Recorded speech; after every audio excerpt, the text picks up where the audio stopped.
Good evening and welcome to tonight's Undaunted, bringing into the news untold stories. I am Tabitha Akor. Let's begin.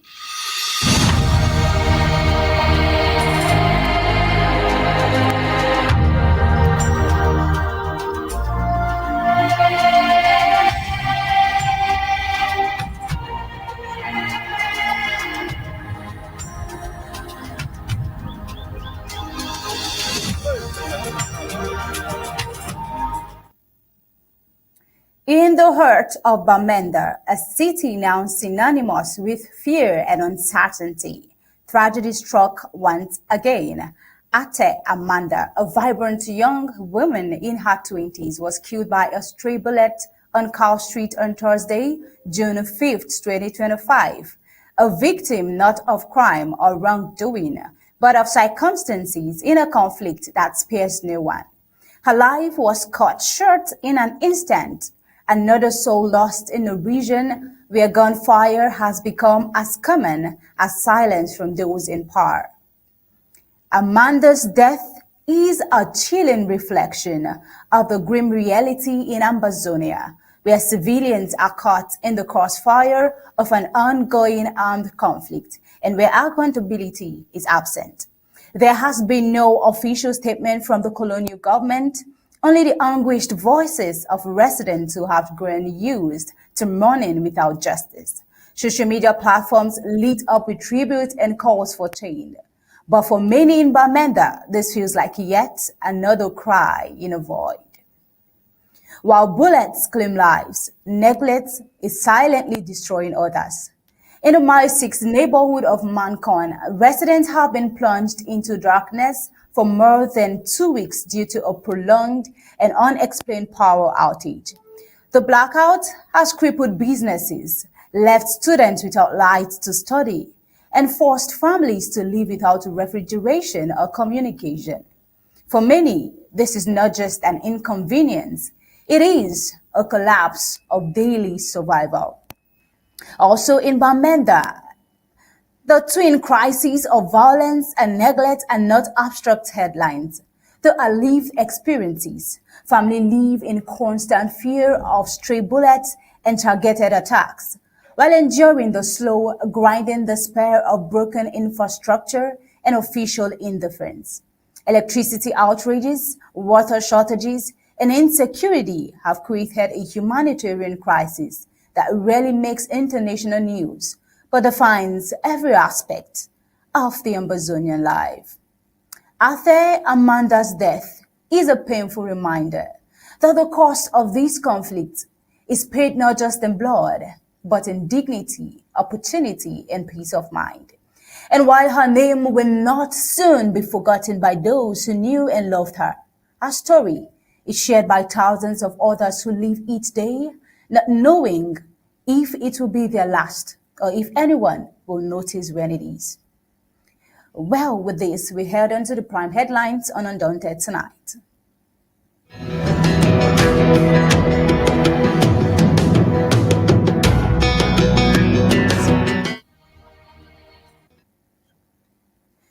Tonight, first school living certificate exams conclude in Ambazonian's mainland and savannah zones amid challenges.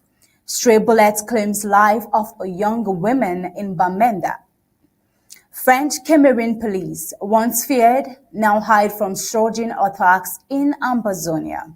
Also tonight, Blackouts Paralyzes business in Bamenda. And on African scene, at least 49 dead in Eastern Cape floods. Search for missing continues. Also, Los Angeles under curfew for second night amid ongoing immigration protests. With this, we head on to the full briefings of Undaunted tonight.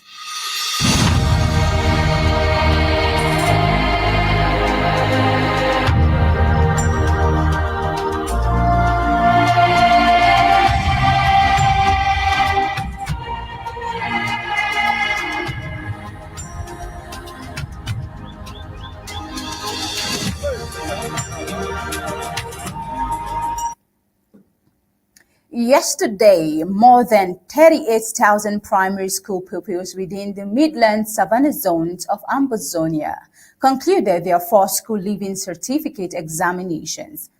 The national assessments faced immediate challenges, including a storm in Nkambe that forced the relocation of hundreds of candidates, as well as logistical delays in Bamenda town. And in Nkambe, Dongamatan County of the Savannah Zone, a windstorm on Sunday, June 8, necessitated the urgent relocation of over 300 pupils from Government Practicing School Group 2 to Government Practicing School Group 1.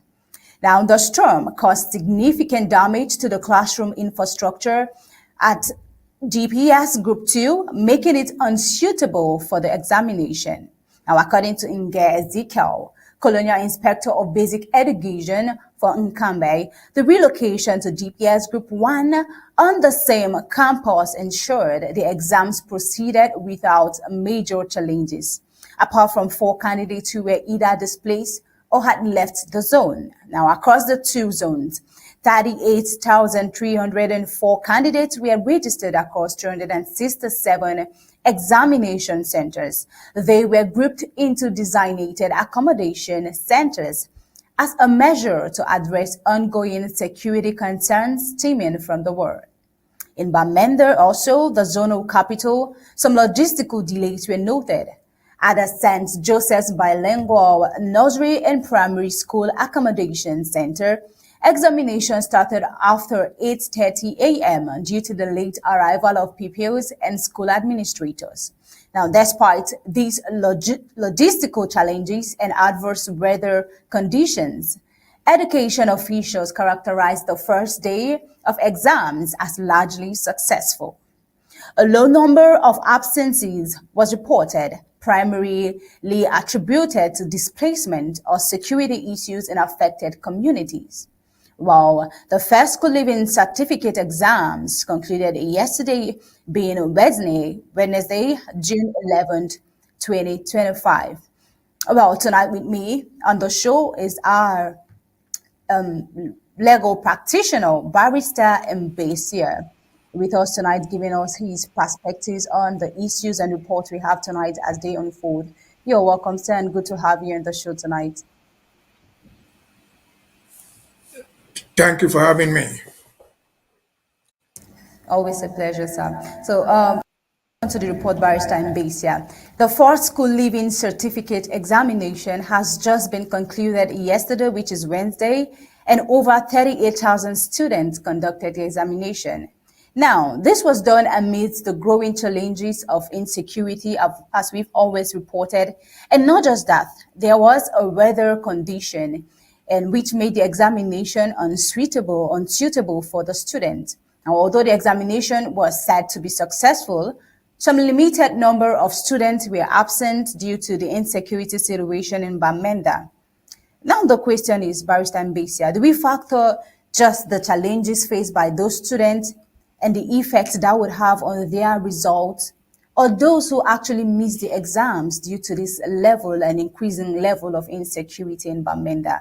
I mean, this is the Midland zone of the Savannah region of Ambazonia.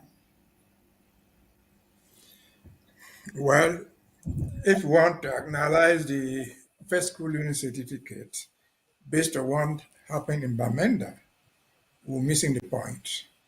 Ambazonia is not Bamenda. The first school leaving certificate exams are not written in Bamenda alone. They are written all over Ambazonia. They are supposed to. So if you're talking about those who missed the exam in Bamenda, maybe 100, maybe 200 even. Those people did not even have the opportunity to write in Rome, in Akwaya, and other places. He didn't even go there because the insecurity did not allow them to go there.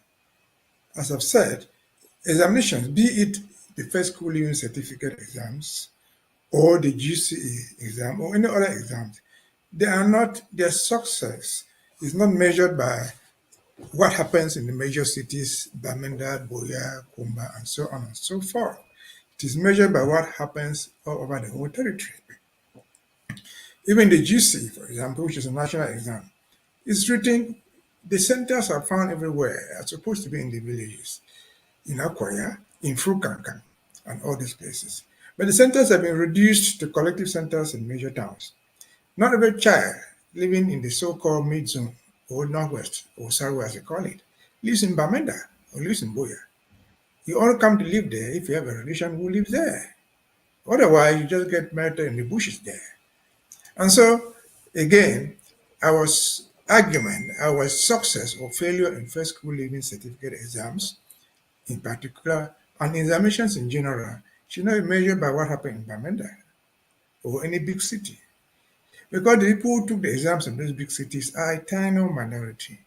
The bulk of the others who saw their schools officially disseminated. The schools were closed down. They were burnt down and officially closed by the government. Because I know the government transferring teachers from those schools. In those areas, the claim were so insecure, they moved their teachers away. So the schools were not functional, have not been functional there officially, because teachers were moved away. When they moved away because of security argument, how do they expect them to present themselves in the first schooling certificate exams? Schools were not moved from primary school, no. They were moved from primary schools and secondary schools. I remember that most of the secondary schools in Ambazonia are government secondary schools, the majority of them. And the government moved out its teachers because of insecurity. Of course, without teacher, there's no school. School is not just children. If the teacher were not moved away, with the buildings completely destroyed, there's no school. Children don't stand in the sun and go to school. And so the impact of the war on education in general is what we should be concerned with. And we should let the world know. Even the 200 people who are sent in Bamenda, only major city, are a tip of the iceberg. The UNESCO that deals with children should know that the children of Ambazonia are at risk because of the war. If you don't have the first school leaving certificate, you don't dream of going to university. In fact, you don't even dream of going to secondary school. If you don't go to secondary school, you don't dream in going to university. And so it's a generation of youth wasted. What is a generation? 10 years is a generation. We're in the 9th year of the war. So all these children who fall within this first generation of 10 years are losing, they have lost and they are losing a lot. And so it is of interest to the world, especially UNESCO, that handles children issues, to bring an end to this war in whatever way they can, to tell Yaoundé the future is at risk, the future of Ambazonian children. And so go negotiate the end of this problem. Let us part ways so our own children can go to school. The war is affecting Ambazonian children, not littoral children, province, not northern region, because their own schools are open. Those who don't go to school there is because they don't want to go. Nobody else goes to school there. And so it is affecting us as Ambazonians. It is affecting generations of Ambazonians going forward. And so that should be the narrative, not the few who were absent in Bamenda because they were sick or because they could not get there. For whatever reason, again and again, the northwest, or as they call it in Yaoundé, or the mid-zone as we call it here, is the children in those zones are not a duplicate, they cannot be a representative of what happens in Bamenda town. Never, never, never. Be it Sunday school, primary school, or technical education. And so that's my take about it. The children are at risk. And there are international standards which the international community should apply. In the next 10, 20 years, you and me will be out of the equation because our 40 or 50 years are out of education. And so we are no longer there. But the children that we give birth to, the children that follow us, their whole generation as of now, or generations to come, will be at risk unless the war were brought to an end, unless there was peace brought, so that the children of Amazonia, wherever they find themselves, in Akwaya, in Frukankan, in Idabato, can safely go to school, live the world of all children around the world, have the same opportunities. That's the message I should give through this, not necessarily what happened in Kumba, not necessarily what happens in Bamenda or Buya. Over to you. Thank you, Barrister Mbeseha. That's a strategic call right there. The UNESCO and the world entirely, the world at large, should come to the aid of those children. The children in Bamenda, in Ambazonia, deserve A right to education, a right to knowledge, a right to a prosperous future. Well, moving on, we still have this report still in Bamenda, and Barrister Mbeseha would be giving us his due perspective towards this report. Now, Athe Amanda, a young woman in her 20s, was killed by a stray bullet during a shooting incident on Carl Street in Bamenda on Thursday, June 5th, 2025. Her death, like many others, is a consequence of the ongoing violence in Ambazonia, where random killings continue to claim innocent lives. With tributes pouring in online, residents expressed deep concern over rising insecurity, with no official statement issued regarding the incident by the colonial government. Yet, now, according to multiple local news sources and eyewitnesses' accounts, the fatal shooting occurred during the afternoon hours in Carl Street, a busy commercial area in Bamenda. A stray bullet struck Amanda during an exchange of gunfire, even though she was not the intended targeted recipient. This unfortunate incident has exposed the grave reality that ordinary citizens are frequently caught in the crossfire of unaddressed war. There are no confirmations on the source of the gunfire yet. La Republique du Cameroun security forces and government officials have not released any arrest or statement related to the incident as well.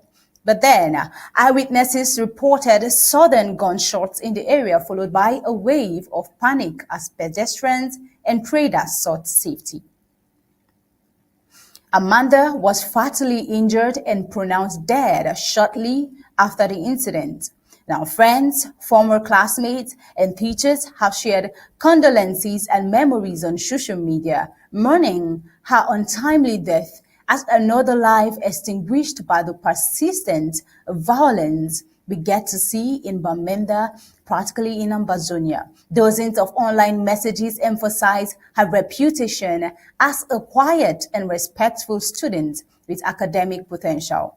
Inge Kemi Kennedy, a teacher based in Bafosa, described Amanda as a disciplined and motivated individual. Sharing an emotional piece in her memory, he paid tribute to the late actor Amanda. Go and rest in peace, Amanda. Extend our sorrowful regards to Martha Nibar, a 4-month-old baby killed at Muyuka. Tell her that the streets of the southwest and the northwest regions still echo with unanswered fears.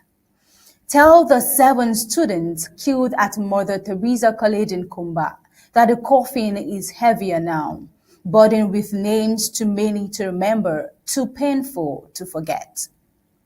Also whisper to Barrister Kemende that fear still walks freely in the land and justice has yet to find its voice. Let Aya Abena know that the courts remain blind while the people bleed silently. Speak to Sophie Maloba, a teacher and 42-year-old mother of 3 who was killed at Muyuka, and tell her the forest no longer sings, it mourns. Let Gabo's children know that the night still brings fire instead of sleep, discomfort instead of comfort, and ghosts of Gabo mourn each day. Still, through the smoke, we hear the songs of those who knew they didn't belong. Their silence sings in every tree. Tell Tawa Brenda, the mothers are still burying their children before their time. Also remind her that her blood whispers vengeance at Nkwen daily. Remind Florence Ayafo that we carry her name like stone in our hearts. And finally, Amanda, tell all the fallen that we are still here, wounded but walking. We speak their names not with despair, but with defiance, and their silence has become our song. Tell them that though the night is long, we are lighting candles from the embers they left behind. And when peace finally finds this land, it will carry their names like a crown. As of June 8, the French administration and its colonial Ministry of Defense have not commented on the shooting. Also, human rights organizations have previously called for clearer incident reporting and independent investigations in cases involving civilian deaths. With respect to transparency and accountability in the face of ongoing atrocity. Now, right here, this report, Atta Amanda's case, is an unfortunate, painful, and heartbreaking one. Her untimely death has not just shaken the Ambazonian civilians in Bamenda, but it has brought a flood of memories, as we've just listened to, of those who have transited to glory at the course of this war. The stray bullets, the torture, the bloodshed makes everyone question who would be next. Even without being a target, a soul, Barrister Mbeseha, has just been lost. Well, may her soul rest in peace. What's your thought on this, Barrister Mbeseha? Well, I don't know where to start because it's so pitiful. You see, what the memorial you have just read, I read it as well. And it reminds us, I don't know how we'll do it. Those of you who are media experts, I don't know how we can make this a memorial, our sing song, our liberty cry. Because Amanda is just one too many. And as the thing concludes that memorial, Amanda, tell them, those who have met there, that we are still weeping. See, Amanda has no responsibility for her own death. The government of Cameroon has responsibility for all that. Because in a government allows chaos to descend into its streets. Random shooting of random shooting is disorder. You expect thieves to carry knives that will pierce people. You expect criminals to carry guns that will shoot people. Unwilling victims will die. As the memorial says, yes, Amanda was very young. She had a better life to live. She was not yet married. It was a pitiful case, but she's dead. As I mentioned, a mother of four, she's dead. What has happened to her children? Nobody knows. What will you say of the children killed and burnt in Bangarbu? This is Moria. They are all dead. What has happened to the killers? Nothing has happened. And so this is a grim reminder that Amanda's death is one too many without answers. We deserve answers for all these deaths. We deserve answers for all these killings. But we deserve answers from who, the question is. Who is supposed to give us answers to all these unanswered questions? The answers must come from their own day. For one, they are the ones that declare the war. Two, they are the ones that sow disorder in the streets. Two, they are the ones who have the responsibility to punish the evildoers in any form or shape. Arrest, put them on trial, and send them to jail. It is your responsibility. They are accomplices. There's no excuse that nobody knows who killed Amanda. No. Even if you knew who killed Amanda, what would you do? We know those who killed Ayafo, Florence. We know it. Yawande knows the people. They have said that they knew them. Yawande knows the people who killed in Garbo. They know them by their names. Yawande knows the people who killed the children in St. Teresa, Teresa School in Kumba, and many others. They know they have their names. What have they done to punish the perpetrators? One, to bring an end to the chaos that they sowed themselves in the streets of Ambazonia. And so there's no question of saying, no, it was a stray bullet. It was a stray bullet, but a calculated stray bullet. The stray bullets were not happening in Garawa. They were not happening in Yaoundé. They were not happening in Douala or any other major town. They were happening in Ambazonia. Stray bullets between who and who, codedly put there between Ambazonia and the Gabon forces. Is this what we signed up to in 1961? Certainly not. We did not sign up to our children, our wives, our mothers to be executed in plain daylight. We did not sign up to our youth, their Wazizi, to be adopted from their homes, killed somewhere, we don't even know where they were buried. We've never even seen their corpses. And so it is a grim reminder that we're in this thing forced on us by so-called United Nations that's virtually abandoned us to the exploit of the aggressor, who will do everything and anything possible to kill in order to own what is not theirs. And so again, the game reminder to us who must fight that we didn't sign up for this, to the world that brought us into this mess in the first place, that this is really too many, one too many. We need freedom. The reason why people exist in the world is to have some freedom. The freedom to move up and down, just like Amanda did. The freedom to go visit the grandmother, to go to school. About education a few minutes ago. That is what human beings need. They need to be able to move. But if you must move, there's an organized society, even in the village, that your life is safe. If it's 300 man shot you in the village, you go back to the palace. That you shot somebody's goat, not even a human being. And so all these are going unanswered, all these are going unresponded to. But shamelessly, we have Ambazonians were placed over here one day. We have Ambazonians, even purportedly representing Cameroun at the United Nations, who claim not to see what everybody can see. Again and again. Is this what we sign up to? No. No human being will sign up to death. No human being sign up to the extermination of his own generations, either physically or intellectually. And intellectually again, I go back to education. The state that's supposed to guarantee education closed down the schools formally, withdrew all the teachers and left the children at the mercy of nobody.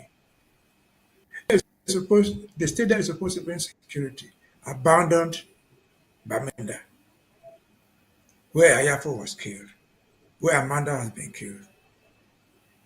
They participated in the killings in Kwakwa, in Kumba, in Garabu, and everywhere else.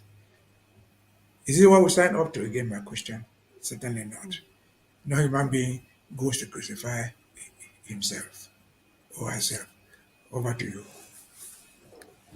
Barrister Mbeseha, your statement is one of that brings in an emotional thought. Is this what we actually signed in for?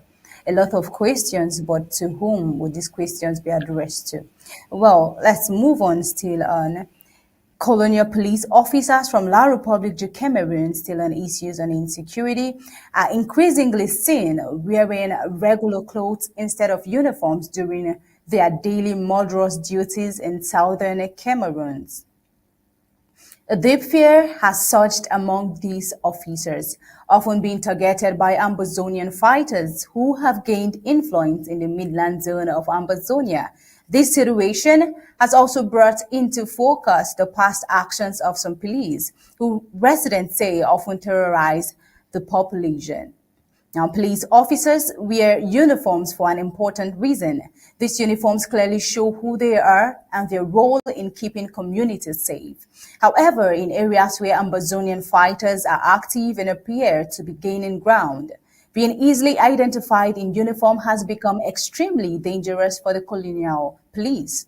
And when these foreign police officers do their regular jobs, dressed like everyday people, not just for special street tasks rather, it directly suggests a response to these high threat level.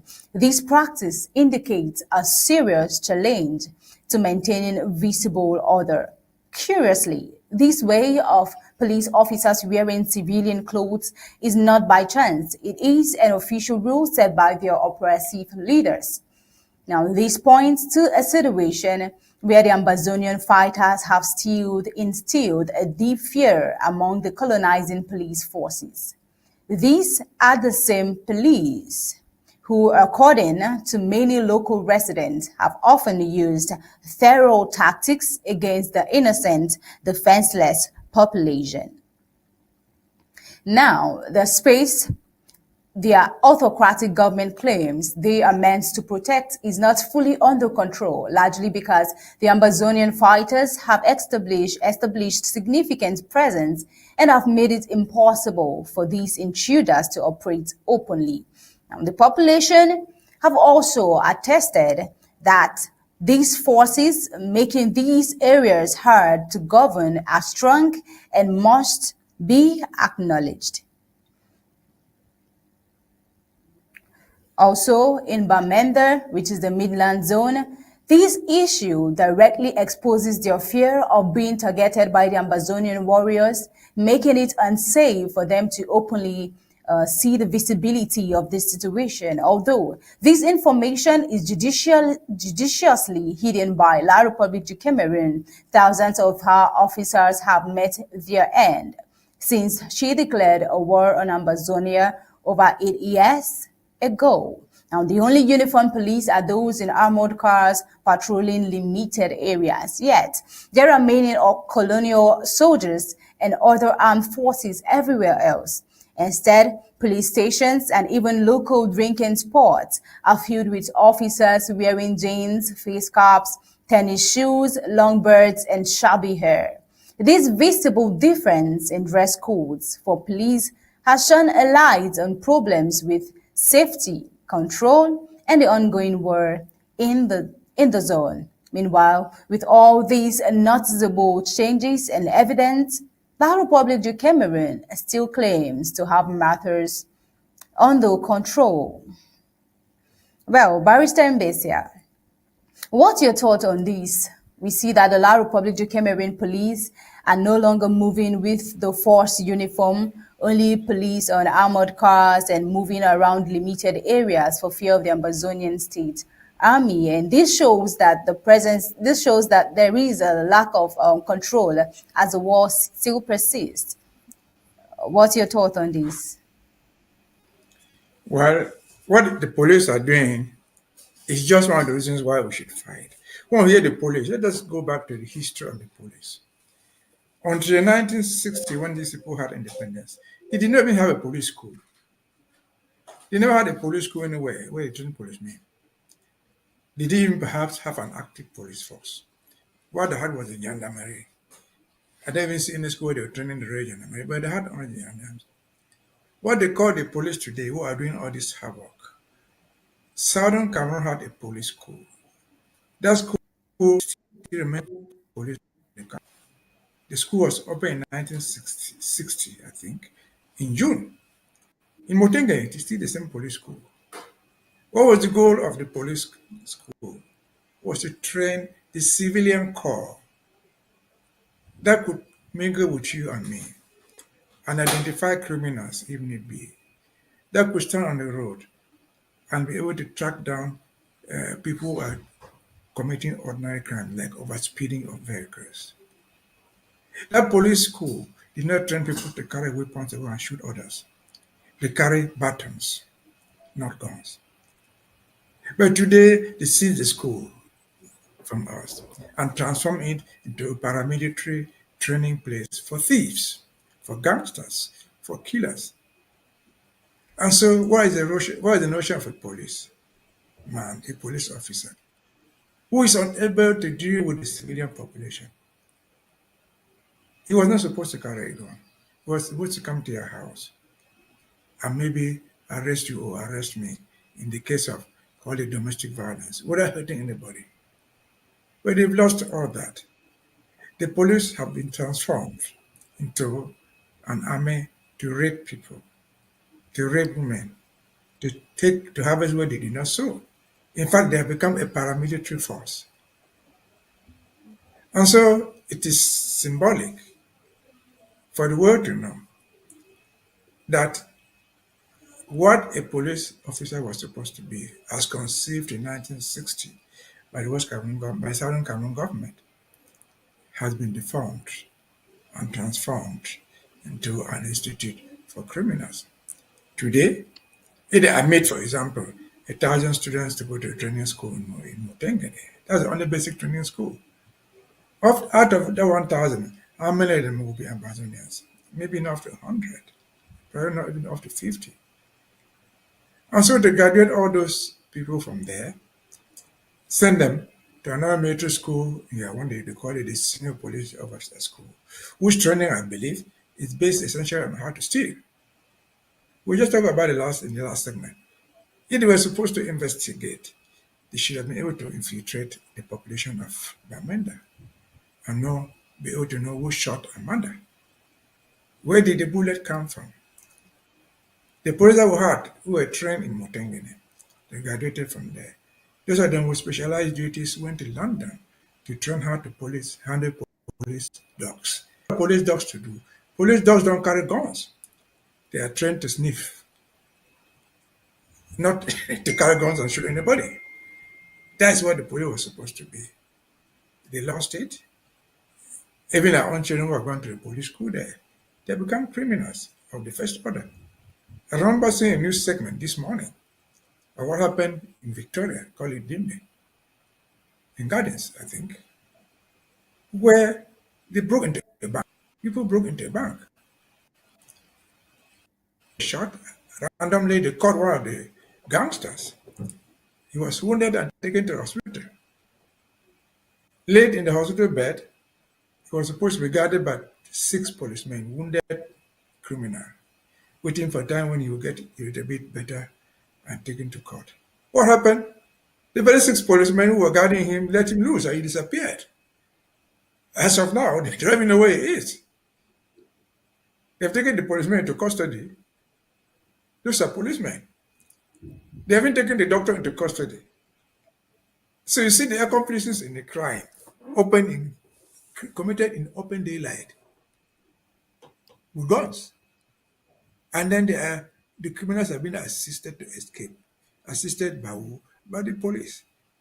So this is just a good example of what you think is the police force today in Cameroon.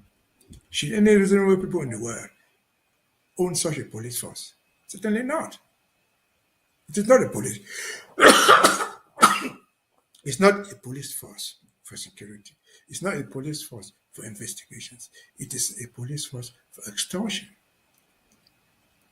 They are giving uniforms bought out of taxpayers' money. They traffic the same uniforms to criminals in town. It is not me saying this. It is on their own records. And there's no repercussion for that. And so that's where we find ourselves. Like in my last 7 hours, this is what we signed up to. This is what independence is supposed to mean in the only country in the world. Certainly not. And so it's the reason why we must fight. If we must retain our police school, it will be a police school of sanity. It will be a police school of etiquettes, where those who are trained in the police school will behave ethically. They will investigate crimes without becoming criminals themselves. And so that's the police that Yaoundé has. That's the police that La Republica has. We have nothing to do with them. That's the reason why we fight. And we have to fight and fight until we retain what is ours. Do it the way we think is correct and survive as a community. Over to you. Barrister Mbeseha, that's a sad situation right there. The people who are meant to protect us are dwindling into criminal acts. But then it still boils down to, is that what we signed in for? Sadly, still in Bamenda, Barrister Mbeseha, we got this report.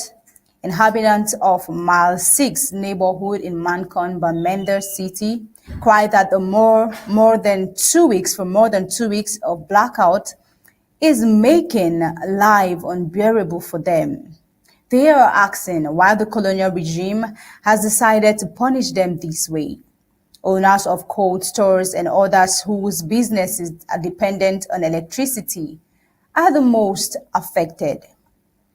We see that residents of the Mile 6 neighborhood in Mancon, Bamenda are facing unprecedented hardship due to a prolonged power outage that has lasted for over 2 weeks. The blackout has brought life to a standstill, with businesses struggling to operate and residents expressing frustration over lack of electricity. Also, business owners, particularly those operating cold stores and other enterprises reliant on electricity, are among the most affected. The prolonged blackout has resulted in significant losses, with many questioning how they will sustain their livelihoods. The community is wondering why they are being subjected to this level of hardship. with some attributing it to the ongoing conflict between Ambazonia and the La Republique du Cameroun. Many believe that the unstable situation stemming from the disputed union between Ambazonia and La Republique du Cameroun has led to neglect and disruption of essential services, including electricity. Residents are increasingly convinced that separation from La Republique du Cameroun is the only viable solution to their predicament. They argue that the persistent instability, lack of basic services, and economic hardship are direct consequences of the failed union. We can't continue living like this, said the residents. We need our freedom and self-determination to build our own future. Now we see that the absence of electricity has disrupted daily life, affecting not only businesses but also households. Residents are calling for urgent action to restore power and alleviate the suffering caused by these prolonged blackouts. However, their demands go beyond just electricity. They seek a lasting solution to the conflict that has plagued their zone for years. For those still holding on to hope that La Republique du Cameroun will deliver better governance and basic services, it's time to wake up from the daydream. The reality on the ground suggests that meaningful change won't come from the colonial current system. Ambazonians are resolute in their pursuit of independence, and it's clear that separation is the path forward. Anything less would be a continuation of the status quo of instability, neglect, and hardship. Well, Barrister Mbeseha, we've been having reports on the cry of Ambazonian people over the lack of basic amenities, infrastructures, and now here's a report of power outage, which has gone well over more than 2 weeks now. And this is a stark reminder, always a stark reminder of the neglection, the hardship, the instability we get to see in Ambazonia, which is often portrayed by La Republique du Cameroun. And this situation is in Bamenda, and it has also affected businesses. Barrister Mbeseha, what do you say? What's your reaction to this? Well, my reaction to it is twofold. What is going on in particular in Bamenda? Is it neglect? Or what's the best way to describe it? The best way to describe it is not even called this, neglect, by my own imagination.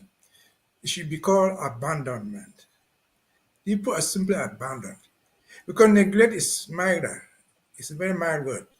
They just neglected to do something. You're like small negligence. No, it's not negligence. It's abandonment. Abandonment with the purpose to punish them. But again, this is Bamenda. They don't have lights and many other facilities. I saw you show a bridge there, a wooden bridge. This is Bamenda. Where France? France has moved there physically through the ambassador 6 months, a year ago, and promised them gold and silver. The ambassador of France or any other country does not go out of the capital Yaoundé for nothing. They go there with the express permission. They make promises that they can keep. So if you could send the French ambassador to Bamenda, which presence costs the mayor of Bamenda all by themselves, claiming that they will make Bamenda the Abu Dhabi. If you know where Abu Dhabi is in the Middle East, of the northwest, even of Cameroon, that's the most industrial town that they will find, with everything lights everywhere, water everywhere for everybody to drink. This is Abu Dhabi. Where is the Abu Dhabi promised to us by France, to Bamenda people by France? Who is accountable for this? To whom that Bamenda people are like, they have no lights. To whom shall they turn? Are they turning to the mayor who cooperated and brought all these people there? Are they turning to the ambassador? If they must turn to the ambassador, who is France, how are they going to get there? Do they even have access to that guy? Do they even have his telephone number? No, they have nothing. It's all the terrorists they supply to deceive them, in Bamenda in particular, and to deceive Ambazonians in general. After all, what is electricity? What is it? Putting wooden poles and hanging things there, and then you use and pay. And they will not give you. You call it neglect now. If the people were having electricity there and they were consuming, they will pay as you consume. It's not a gift. And then your life will go to live. You would have a telephone to call your brother and sister anywhere. You would don't have a computer from which you can download a number of things because the world has become so small. But these things are done to them. It's not neglect. It's not neglect. It's abandonment. Remember earlier, 6 years ago, at the beginning of this problem, what did they do? The first thing they did was to cut off the internet. Internet works through electricity. What was the goal? To keep everybody in darkness. No electricity, no internet. You don't know what's going on in the world. You don't even know how, you cannot even find out your escape route. And so that's why I say it is not a neglect, it is abandonment. Deliberate abandonment to punish the people of Bamenda in particular, and Ambazonians in general. Yes, we're crying about Bamenda because it's a big city. If Bamenda, the area you refer to, cannot have electricity, where do you expect somebody in Widikum to have electricity? In Batibo, in Wabani, in the Dabato, where they saw their audio capture physically away. This is all Ambazonia. Somebody in Akwaya can even complain about electricity because he hasn't got even a footpath for them to carry. You cannot carry the electric poles on your head. You have to use them, carry them on some truck. I said the poor people there cannot even complain about electricity because nobody even thinks that they're entitled to such things. And so what is happening in Bamenda right now is the tip of the iceberg, which is targeted on the development as a punishment for raising your fingers up. At the very least in Bamenda, they should go to supply because there are a lot of consumers there. The more the consumers, the more the providers of the services make profit. And so if they find a chunk of consumers, so many of them, thousands, even not millions, and they refuse them service, they refuse to get the money from them for the services that they will render. But are they losing anything? I don't think they are. Because I'm told, I don't know how far this is true, even where you are mentioning there, with all those blackouts, electric meters are hanging there. At the end of the month, they require you to pay for the electricity that you have not even consumed. Again, what is this? It is actually state theft graft on the population of Bamenda. And back to Bamenda again. Mr. City Mayor, tell us the story. You brought all these people there. You brought the ambassador twice. The Archbishop, tell us the story. He told us a million times of return to normalcy. He told us of how education is important to everybody. And today, a good number of the schools that you have there, first school that we talked about, from the village to the town, they are children of your own Christians. They are your children of your different denominations, be them Catholics, Presbyterians, or Baptists. Why are they not following the normal courses? Why are they not having lights? Why are they not able to go and write the first school living certificate? Is it because of Amba? We call them. Does Amba have any responsibility to provide all those things? Certainly not. And so we are looking up to these people who coincidentally, the priests, the bishops, the pastors, the imams, they are all Ambazonians. The mayors, they are all Ambazonians. Why are you letting us down to this point? If there's anything you to stand up for, it is for social justice. And you don't get anything until you stand up and fight for it. Fighting for it is this easiest thing you can do. You don't need to carry weapons. But sometimes a simple voice from a particular person, from a particular group of people, shoots harder than a bullet. And so we should not go through this alone. Yes. The mayor, I'm not sure the mayor ever lacks electricity in his house. I'm not sure if I come there at midnight, he will not have the best electricity in his house. But Bamenda is bigger than Atanganji. Bamenda is bigger than the Archbishop. Boya is bigger than Mafani. Boya is bigger than Relay Africa or any of those officials. And so this way we're up to organized suppression, organized punishment, collective punishment again. Remember, cutting off the internet was meant to bring punishment, and it did. And so I think that what is going on in terms of electricity today is an organized scheme to silence us. It is electricity. The next day will be water. Water is the most basic thing that you can have to drink to survive. If you don't have water, where you ought to have water, who do you blame? You blame the Amber Boys, they call them. You blame the ASAs, as we call them. You blame the government. Who is the government? The mayor of that city. Who is the government? The minister who represents them somewhere in the house in Yaoundé, call it the Senate or the House of Assembly. Who are these people?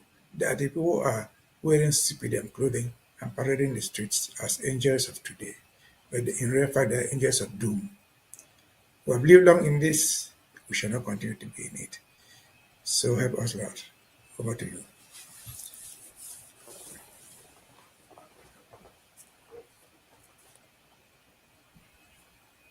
Beyond neglect, it is also abandonment.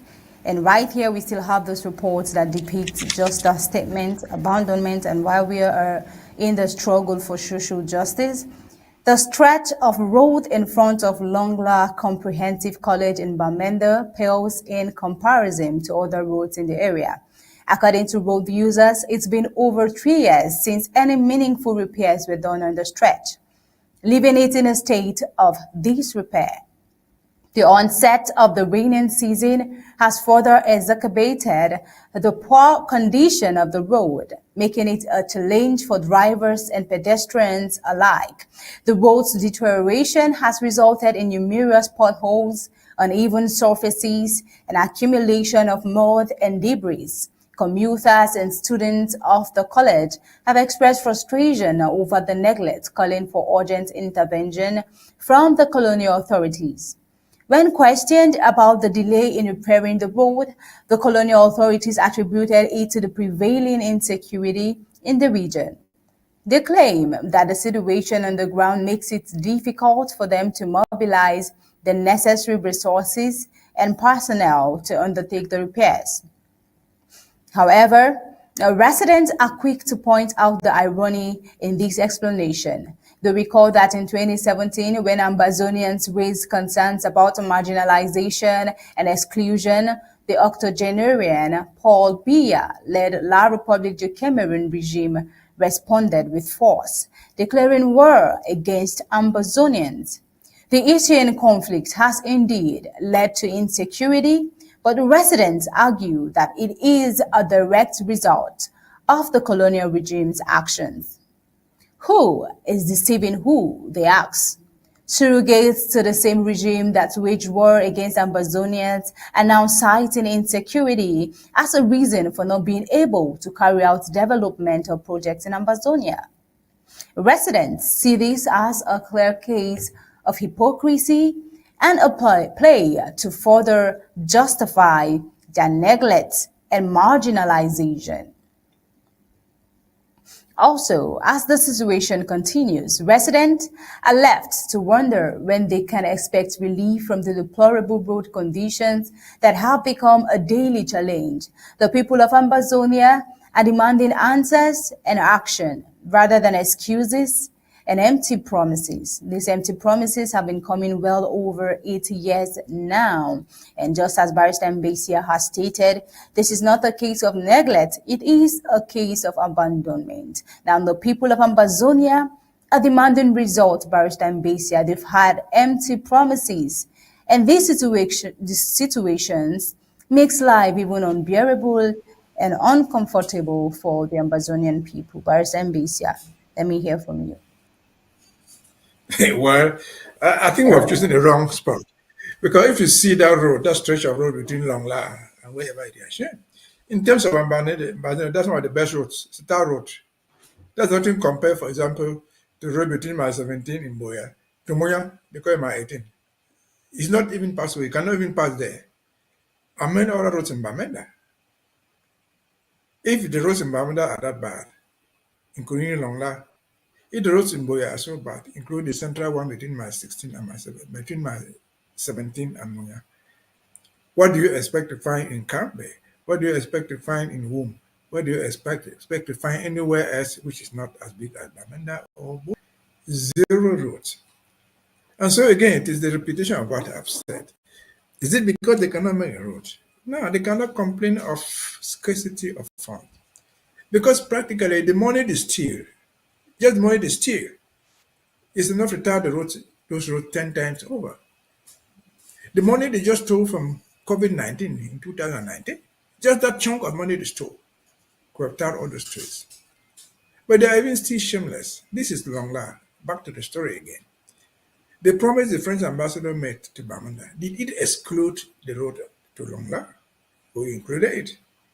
If it included it, why are they not able to keep their own promises? If Yande cannot keep his promise, we have no problem because they are known as perpetual liars. But if they had to add their lies to the ones of France, it is telling. It's a reminder that of what Mr. Wilbur told us not long ago at the beginning of this war. When the time comes, you can bring a combination of the Cameroonian army plus the French army put together, you will not defeat us. So I can translate it to mean this. The time has come. A combination of the lies told by Yaoundé, with the lies told by France, their principal architects, will not deviate us from what we think about. Let them even bring the lies of the United Nations, that's the World Organization, and add to them. That will never change our resolve. And so the failed promises are one of the reasons why we fight. Failed promises of roads, failed promises from roads to the basic things, to the most important things. What did they promise us in 1961? They told us that we will preserve our state and our institutions to survive. Where that promise, it failed. They told us fallaciously, criminally, that we will have a state called the State of Southern Cameroon with the government. They lied. Where is the state of West Cameroon and its institutions? So lying is in their master trade act. Lying and criminality is part and parcel of them, of their DNA. The DNA of France transmitted through their own childbirth to their baby born, like people in Cameroon. They are liars, they are criminals, they are not people to associate with them in any form or shape. Because a successful world, even you and me, living in your own house or mine, your children will depend on your promise. Daddy, when I pass, you give me sugar, you give me bonbon. Daddy, if I do well, you buy me a new t-shirt. If you cannot keep these basic promises to your children, the children will disregard you. You cease to be a parent. You cease to be one of them. And so it's the same thing goes to us. If the young they could not keep us the promise, of basic promise of say keep your own institutions. Which institutions? We should have been blaming them today for not having lights. We should have been blaming them today for not having water. They swallowed everything, gave us nothing in return, killed our institutions, stole our equipment, stole all we had, and went away with it. So promises do nothing. We're just reminded that no promise made today is going to be kept. Because the promises made yesterday were never kept. And that's the reason for which we fight. To summarize and make a final separation from this. And then take the pieces where they fall, rebuild our lives the way we can, and that will be the solution to the problem. Over to you. Barrister Mbeseha, thank you so much for the thoughtful perspectives you bring to the report, the extensive explanations and detailed history, stories on histories and reports you get to bring to give us more intense clarity. It's always a pleasure to have you on the show, Barrister Mbeseha. Well, this is where we'll be letting you go for now as we head on to the reports, the rest of the reports and the news tonight. Thank you for having me. Thank you, Sarah. Well, tonight we head on to the news across Africa.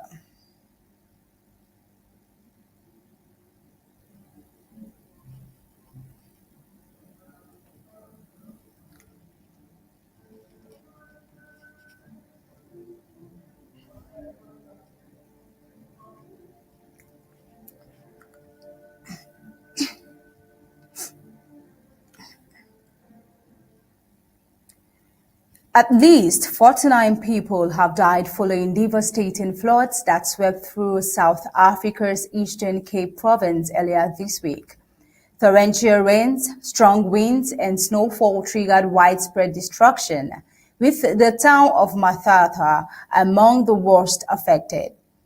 Among the victims were 6 high school students whose bus was swept away while attempting to cross a flooded river. The vehicle was found empty on Wednesday. 3 students were later rescued clinging to trees while 4 remain missing. The bus driver and another adult on board were confirmed dead. Rescue operations are ongoing with South African National Defence Force and emergency services searching for survivors and recovering bodies. Thousands have been displaced and infrastructure, including roads, power lines, and water systems, has been severely damaged. Authorities have declared parts of the province a disaster zone and warned that the death toll may rise as heavy rains are forecast to continue. President Cyril Ramaphosa has pledged government support and emergency aid for affected communities. Also tonight, Burundi's ruling party wins all parliamentary seats amid fraud claims. Meanwhile, the ruling party of Burundi, the National Council for the Defense of Democracy Forces, has secured all 100 contested seats in the country's National Assembly, according to official results released by the National Independent Electoral Commission on Wednesday. The victory, marked by a near total domination at the polls, has triggered widespread allegations of electoral fraud, intimidation, and systemic suppression of political opposition. We see that the CNDD-FDD reportedly garnered 96.51% of the votes, while all other political parties failed to cross the 2% threshold required to gain parliamentary representation. Most notably, the main opposition party, the National Congress for Liberty, was virtually excluded from the electoral process. Ahead of the vote, CNL leaders were dismissed and numerous party members reported intimidation, arbitrary detention, and restrictions on campaigning. Now, independent civil society groups and local election observers described an atmosphere of fear surrounding the elections. Multiple opposition agents were arrested or barred from accessing voting stations on election day, undermining transparencies. In several constituencies, CNDD-FDD was reported to have received 100% of the vote with no invalid ballots, a statistically dubious outcome. International analysts expressed skepticism about such results, calling them indicative of manipulation or coercion, while government officials described the elections as peaceful and orderly.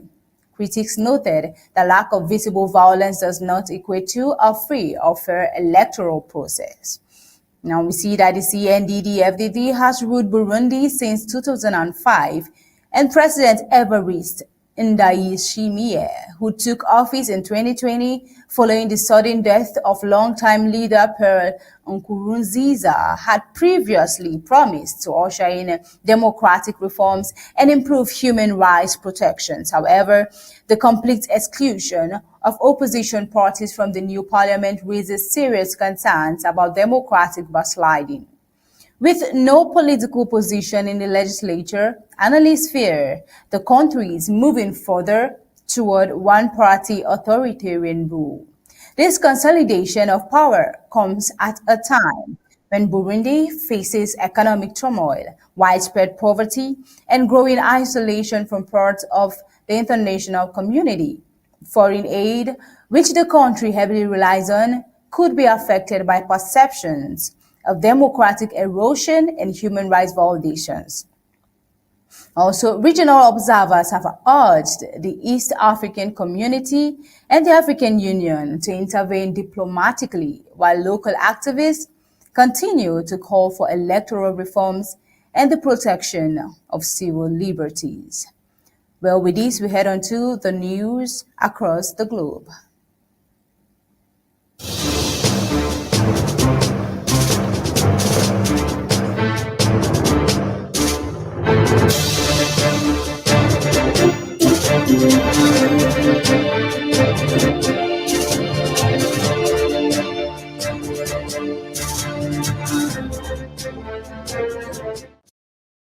Downtown Los Angeles remains under curfew for a second consecutive night as protests sparked by immigration and customs enforcement raids and the deployment of the United States troops intensify across the city.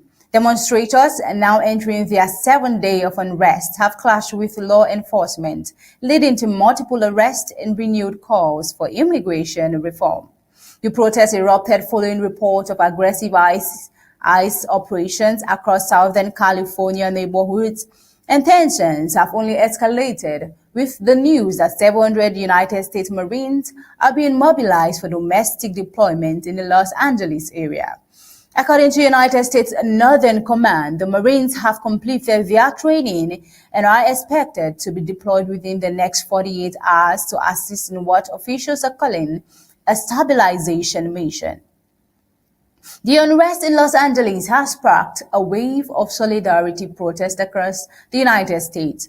Demonstrations have taken place in major cities including New York, Seattle, Chicago, Austin, Las Vegas, and Washington, D.C.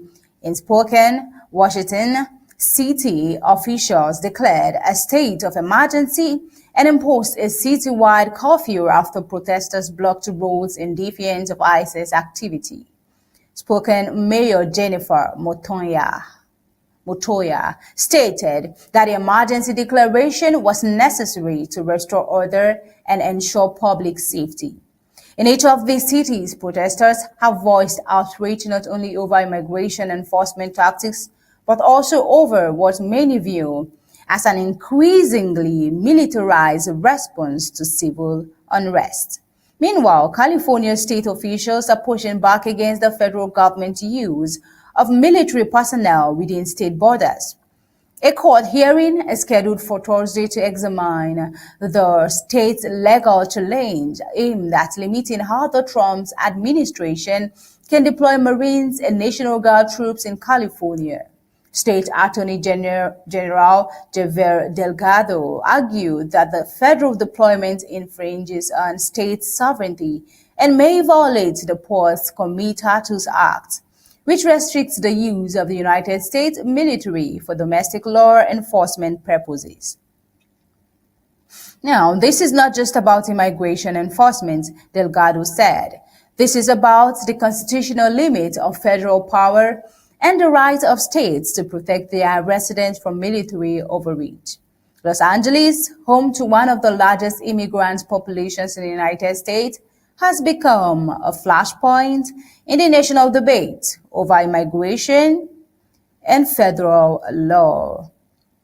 Now, activists and local authorities and leaders say that the presence of federal troops and aggressive ISIS tactics are stoking fear and unrest among vulnerable communities.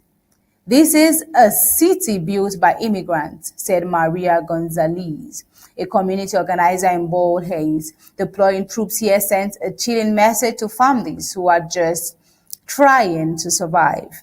As the nation braces for further demonstrations and potential legal battles, officials in Los Angeles are urging calm while reinforcing security measures throughout the city. The curfew in downtown Los Angeles remains in effect from 8 p.m. to 6 a.m., and officials have not ruled out expanding it to other neighborhoods if unrest continues.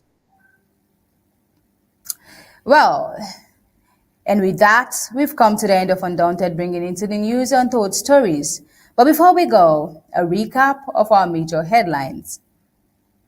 First school leaving certificate exams.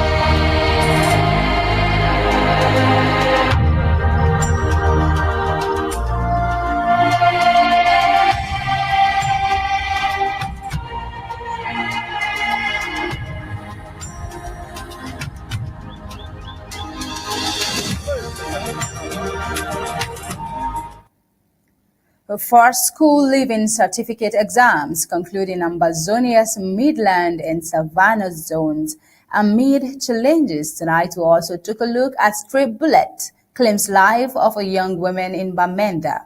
French Cameroun police once feared. now hide from surging attacks in Ambazonia. Also tonight, Blackouts paralyzes businesses in Bamenda. Tonight, we took a look at least 49 dead in Eastern Cape. Flood search for missing continues.